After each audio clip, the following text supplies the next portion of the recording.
Assalamualaikum warahmatullahi wabarakatuh. Selamat siang semuanya. Di sini kami dari kelompok 3 ingin menjelaskan materi kimia klinik tentang ureum dan kreatinin. Definisi ureum. Ureum adalah molekul kecil yang mudah mendifusi ke dalam cairan ekstrasel, tetapi pada akhirnya diikatkan dalam urin dan diekskresikan jika keseimbangan nitrogen dalam keadaan mantap. Ekskresi ureum kira-kira 25 mg per hari. Ureum adalah produk akhir dari metabolisme nitrogen yang penting pada manusia, yang disintesis dari amonia, kadar karbon dioksida, dan nitrogen amida asparat. Ureum adalah hasil akhir dari metabolisme protein berasal dari asam amino yang telah dipindah amonianya di dalam hati dan mencapai ginjal, dan disekresikan rata-rata 30 gram per hari. Kadar ureum darah yang normal adalah 20 mg sampai 40 mg per 100 cm darah. Tetapi hal ini tergantung dari jumlah protein yang dimakan dan fungsi hati dalam pembentukan ureum. Ureum adalah produk sampingan dari metabolisme protein. Ketika protein dalam makanan yang kita konsumsi dipecah menjadi asam amino tersebut akan mengalami proses deaminasi di mana gugus amino dihilangkan dan menghasilkan amonia. Amonia ini kemudian diubah menjadi urea dalam hati melalui siklus urea. Baik, di sini saya akan jelaskan jenis penyakit dan gejalanya. Jenis penyakit dan gejalanya itu ada 4, yaitu gagal ginjal. Gagal ginjal adalah kondisi di mana ginjal tidak dapat berfungsi dengan baik untuk mengeluarkan ureum dan limbah lainnya dari tubuh. Hal ini dapat menyebabkan penumpukan ureum dalam darah dan berbagai gejala seperti kelelahan, mual, muntah, dan penurunan nafsu makan. Yang kedua, hiperamonia. Hiperamonia adalah kondisi di mana terjadi peningkatan kadar amonia dalam darah. Amonia adalah produk sampingan dari pemecahan urea. Jika amonia tidak dapat diolah dan disekresikan dengan baik oleh hati, maka dapat menyebabkan peningkatan kadar amonia dalam darah yang dapat berdampak pada fungsi otak dan sistem syaraf. Gejalanya yaitu seperti sering kebingungan, perubahan perilaku, kejang, muntah, dan koma. Yang ketiga, sindrom uremia. Sindrom uremia terjadi ketika terjadi penumpukan ureum dan limbah lainnya dalam darah akibat gagal ginjal. Sindrom ini dapat menyebabkan berbagai gejala seperti kelelahan, mual, muntah, gatal-gatal, penurunan nafsu makan, dan gangguan keseimbangan elektrolit. Yang keempat yaitu urolithiasis. Urolithiasis adalah kondisi di mana terbentuknya batu di dalam saluran kemih, termaksud di ureter atau kandungan kemih. Batu ini dapat terbentuk dari kristal ureum yang mengendap. Gejalanya yaitu seperti nyeri panggul atau perut bagian bawah, nyeri saat buang air kecil, darah dalam urin, sering buang air kecil, nyeri saat bergerak, mual dan muntah, demam, dan menggigil. Pemeriksaan ureum. Pemeriksaan kadar ureum dapat dilakukan dengan 2 metode, yaitu Cori-Rimerti dan Uaf autoferret. Yang pertama itu Cori-Rimerti. Prinsip pemeriksaan ureum dengan metode Cori-Rimerti adalah urea dihidrosis oleh urease menjadi amonia dan karbon dioksida, kemudian amonia bereaksi dengan alkalin hipoklorit dan sodium salisilat. Dengannya adanya sodium nitrofusit yang membentuk warna kompleks berwarna hijau, intensitas warna yang berbentuk sebanding dengan kadar ureum dalam sampel, dan dibaca pada fotometer DTN 410 dengan 2,500 nm. 2 yaitu UV autoferret. Prinsip pemeriksaan ureum metode Uaf autoferret adalah urea yang ditambahi dengan adanya urase membentuk 2 amonium dan 2 HCO3. Kemudian amonium bereaksi dengan 2 oksogorate dengan NAD dan GLD menjadi almin. Glumate dan net serta air. Perjalanan reaksi konstan selama 60 detik. Peningkatan absorban dan GLDH sebanding dengan kadar urea dalam sampel dan dibaca pada fotometer DTN 410 dengan A30 nm. Praanalitik. Alat dan bahan. Yang pertama, alat 1 yaitu spuit, 2 tabung reaksi, 3 sentrifus, 4 sentrifus, 5 mikropipet, 6 inkubator, 7 spektrofotometer UV FIS. Yang berikut bahan terbagi menjadi 2 yaitu yang pertama yaitu plasma darah dan kedua reagen urea. Kemudian kita masuk pada bagian analitik, yaitu prosedur. Langkah pertama, yaitu yang pertama ambil darah sebanyak yang diperlukan, kemudian sentrifus darah, dan yang ketiga lakukan pemipetan. Langkah pertama, pengambilan darah. Darah langsung disentrifus selama 20 menit. Dipisahkan serumnya dan dimasukkan pada tabung Evedrov. Dipipet menggunakan mikropipet. Kemudian pengerjaan uji kadar ureum dalam sampel adalah penyiapan regen. Regen diinkubasi selama 30-60 detik dengan menggunakan alat pemanas sehingga suhunya mencapai 37 Celcius. Alasan digunakan suhu 37 Celcius adalah karena suhu ini merupakan suhu yang optimal untuk reaksi antara reagensia dan larutan sampel. Kemudian langkah kedua, dibuat larutan blanko A, sampel B, dan standar C dengan dimasukkan sebanyak 1000 ml regen 1 ke dalam 3 buah kuvet A, B, dan C, lalu ditambahkan 10 ml sampel pada kuvet B dan 10 ml standar ureum pada kuvet C dengan menggunakan mikropipet. Karena memiliki keakuratan baik untuk penambahan cairan dalam skala mikroliter. Tip yang digunakan harus memperhatikan kebersihannya untuk minimalisir kontaminasi yang mempengaruhi absorbansi sampel.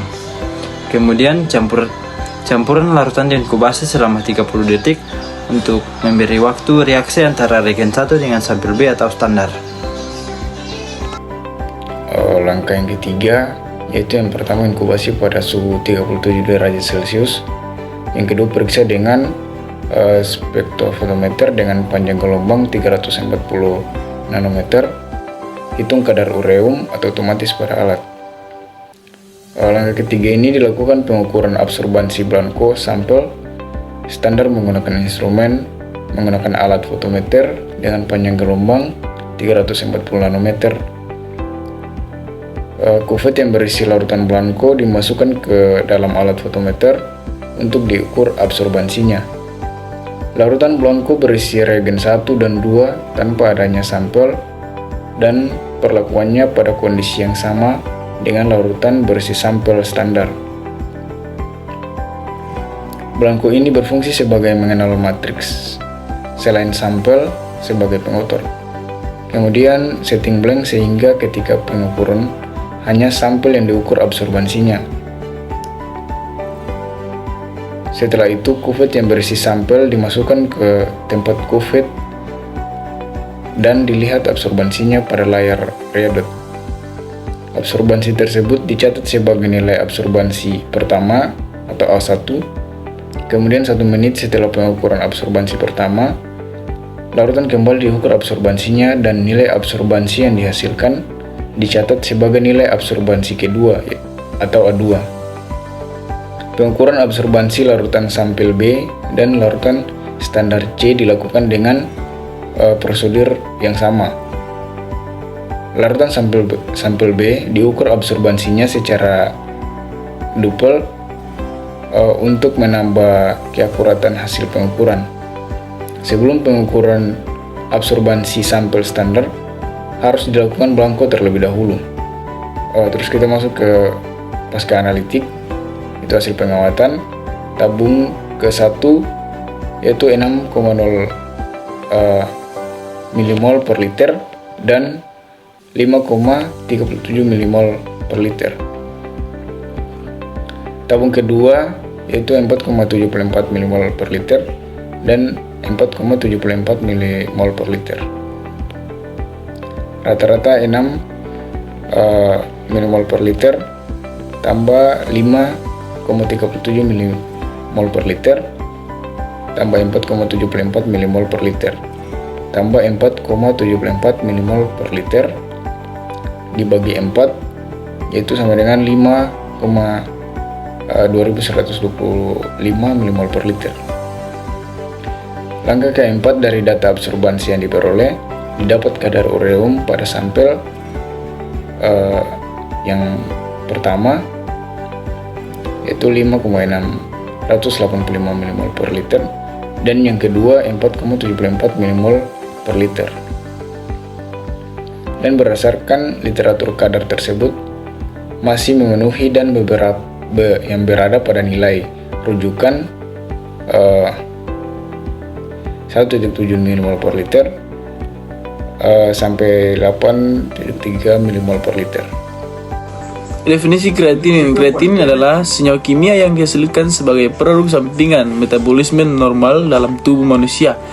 Kreatinin terbentuk dari pemijahan kreatin fosfat yang merupakan molekul energi yang digunakan oleh otot selama aktivitas fisik. Kreatinin diproduksi secara terus-menerus dalam tubuh dan dieksekusikan melalui ginjal dalam urin. Kadar kreatinin dalam darah dapat digunakan sebagai indikator penting untuk mengukur fungsi ginjal. Normalnya, ginjal sehat akan mengeluarkan kreatinin dari darah dengan efisien. Namun, jika fungsi ginjal terganggu, seperti pada kondisi gagal ginjal, kadar kreatinin dalam darah dapat meningkat. Pengukuran kadar kreatinin dalam darah sering digunakan dalam pemeriksaan laboratorium untuk mengevaluasi fungsi ginjal, memantau perkembangan penyakit ginjal, atau mengidentifikasi masalah ginjal lainnya. Kadar kreatinin yang tinggi dalam darah dapat menunjukkan adanya kerusakan ginjal atau gangguan fungsi ginjal. Penting untuk dicatat bahwa kadar kreatinin dalam darah juga dapat dipengaruhi oleh faktor lain seperti usia, jenis kelamin, massa otot, dan tingkat aktivitas fisik. Oleh karena itu, interpretasi hasil tes kreatinin harus dilakukan oleh tenaga medis yang berkompeten. Jenis penyakit dan gejalanya. Kreatinin bukanlah penyakit, tetapi merupakan produk sampingan metabolisme normal dalam tubuh yang dihasilkan dari pemecahan kreatin fosfat dalam otot. Kreatinin adalah indikator penting untuk mengukur fungsi ginjal. Jika kadar kreatinin dalam darah meningkat, ini dapat menunjukkan adanya masalah pada ginjal.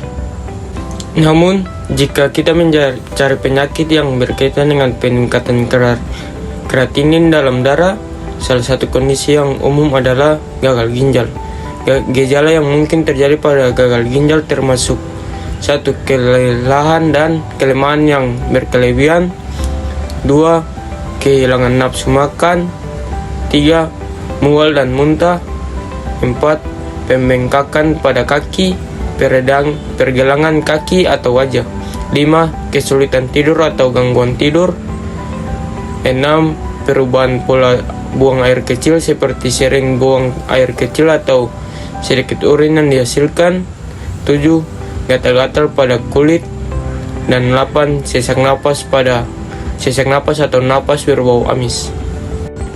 Namun penting untuk diingat bahwa gejala ini dapat bervariasi tergantung pada tingkat keparahan gagal ginjal dan penyebabnya. Jika Anda mengalami gejala yang mencurigakan atau memiliki kekhawatiran tentang kadar kreatinin Anda, disarankan untuk berkonsultasi dengan dokter untuk evaluasi lebih lanjut dan diagnosis. Baik, pemeriksaan kreatinin. Jadi di sini metode yang digunakan adalah metode Jeffrey reaction. Nah, untuk prinsipnya yaitu kreatinin akan bereaksi dengan asam pikat dalam suasana alkali. Nah, dia akan membentuk senyawa kompleks yang berwarna kuning jingga. Kemudian intensitas warna yang terbaik setara dengan kadar kreatinin di dalam sampel yang diukur dengan fotometer dengan panjang gelombang 490 nanometer. Nah, kemudian untuk pra-analitik, alat dan bahan yaitu alatnya yaitu spektrofotometer, kemudian ada tabung reaksi dan rak tabung, kemudian ada tip, kemudian mikroskop 10 mili dan 100 mili, kemudian ada beker gelas. Nah, kemudian ada bahannya yaitu tisu, sampel serum, reagen kreatinin terbagi menjadi dua, yaitu reagen 1 dan reagen 2. Jadi reagen 2 yaitu stodium hidroksida 0,2 mol per liter, dan reagen 2 yaitu asam pikat 20 mmol per liter. Standar kreatinin 2 mg per desiliter Aquades dan Aquades. Terus untuk analitik di sini cara kerja yang pertama, siapkan alat dan bahan yang digunakan serta dikondisikan dalam suhu ruang. Kemudian yang kedua, disiapkan 3 buah tabung reaksi yang telah diberi label blanko, standar dan tes. Nah, yang ketiga, dipipet masing-masing ke dalam tabung. Nah, teman-teman bisa lihat di sini pada tabel di mana Aquades dimasukkan ke dalam tiap-tiap tabung yang tadi diberi label. Pada label blanko yaitu 25 mili, kemudian untuk standarnya 25 mili dan untuk sampelnya 25 mili. Nah, untuk monoreagen kita masukkan pada tiap-tiap tabung yang diberi label tadi sebanyak 500 ml atau 500 ml. Nah, kemudian campurkan dan homogenkan. Lalu diinkubasi selama 1 menit. Kemudian lalu absorbansi larutan dibaca dengan spektrofotometer pada panjang gelombang 490 km. Yang keenam yaitu absorbansi dicatat, lalu dihitung kadar kreatinin pada sampel.